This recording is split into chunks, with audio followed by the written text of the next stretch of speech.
Welcome back to the channel, guys and gals. I hope y'all been having a good couple of days. I apologize, but I've been a little busy. I've been doing some work off camera. Right now I'm in Oklahoma, and I'm on my way home after offloading to Wiley, Texas, which is where I'll be seeing the doctor here real soon. And unfortunately, yeah, that one does make me nervous. So I wanted to give y'all a quick update on the kinki sharyo build. And as of right now, this is what I've done. Windows are in it, bottom's painted, steps are painted, straps are done, roof is painted, and yes, each one of these blocks have been reshaped. So I'm getting really stoked to see this one actually done. I was thinking about like right here where your grills would be, intake grills for each around the AC unit. I was about putting some black in right there to kind of mimic the grill, but I'm not really too sure if I want to do that. I do got to order the Atlas trucks, which I will probably try to order that when I get paid on Friday. Don't quote me on that just yet, because not only do would have to order trucks for this one, I'd also have to order trucks for the articulated kinki sharyo cars as well. So I may wait a little bit on that. Not too sure though. I am going to try to make it my Hobby Lobby. They do sell the correct orange lettering to go up here. And it's actually in the style that the F&M would use. So that's something I want to do, which is very cheap. Because I also need to pick up the lettering so I can finish up the two 1950 cars with Texas Norman or Texas Norm, depending on where I can fit the smallest space on my son's car, and Rogue Angel on my other son's car. Amazon does sell automotive pinstriping, and they sell it in a size that is very, very thin. So what I'm thinking, because they do have one of the correct colors I need for this, so what I'm thinking is that if I can order that and get the correct striping, actually use pinstriping tape, it'll help facilitate in getting these done quicker. And those are actually very cheap. And I even looked into the 3mm LEDs. Very, very cheap. Again, I'd have to use an AC to DC converter, and that may require an extra box down here to be put in, somewhere down in here, something that's not seen, okay? And then run tubing and wires back this way, and up here, kind of like, make it look like an air hose. Come up through the backside, and then have it shine, or have it go through there with a tube. That would allow for everything to be pulled out if need be for repair, and illuminate the car. Very, very nice. The prices on Amazon was actually very cheap, and I was actually quite surprised. The AC-DC converter or rectifier, they were not actually that bad in price at all. I think it was like $10 for like 5 of them or something like that. I have to go back there and look. And the LED bulbs was actually very cheap too. So again, that was actually something I may look at, and even on the articulated kinki sharyo, once I change the trucks out on it, to illuminate and light up the cars.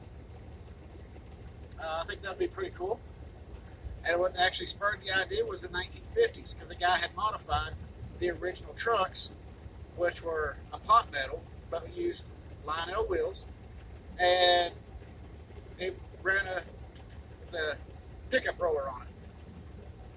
Very neat. So that's something that I'm still working on.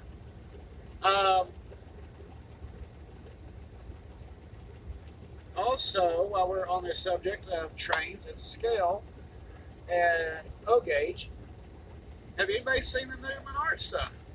Well, Menards apparently has a whole new Pennsylvania lineup now, and one of them is the F3 diesel, much like their Santa Fe and Union Pacific, except this one's in the Pennsylvania paint scheme with 5 stripes on it. I'm very stoked to see that one because I do have that locomotive in G-scale, and I do run it from time to time, not very often.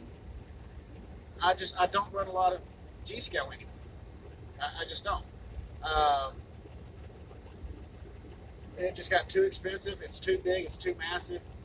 And I preferred more the O scale because it gave more things and more product than what G-scale was offering. It's a real shame to say that G-scale actually priced themselves almost right out of the market.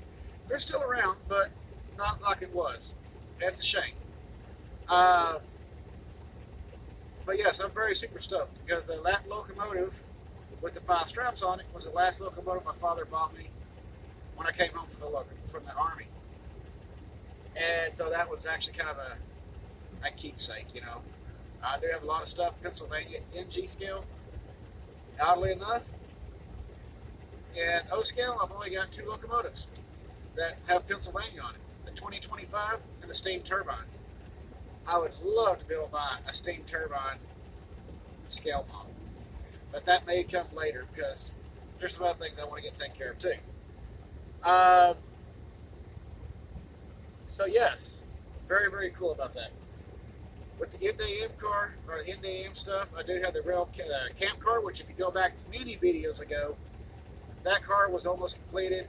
I do need to change the trucks out on it and re-letter it correctly for the NDM, at least as far as what I'm going to use for that particular project. And that one is going to be completely done, no questions asked. And that was actually my first 1950 scratch build.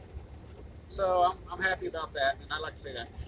I would like to get a review at some time, my own personal review of the Cripple Creek cattle car that Menards has out.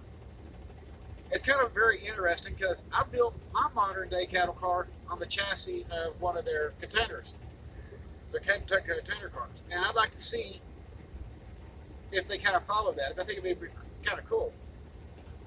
I'd also like to eventually see Menards go into building some pasture cars, whether O gauge or even scale, you know, or slightly scaled down from what a scale pasture car would be. That would actually be very neat to see. And eventually get into also switches. That would be probably the biggest thing right there for Menards, is the switches and those are some pasture cars. That's just my thoughts on it. I think there's some other people saying the same things. Anyways, July 4th is coming up. Please be safe out there on July 4th. And of course, the following day is a Friday. And I know a lot of people won't be returning to work. Some will, and then be taken off for the weekend. Please be safe out there, everybody. I'd like to see each and every one of you back.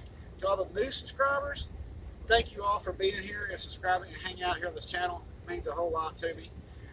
And as always, please keep the shiny side up, rubber down.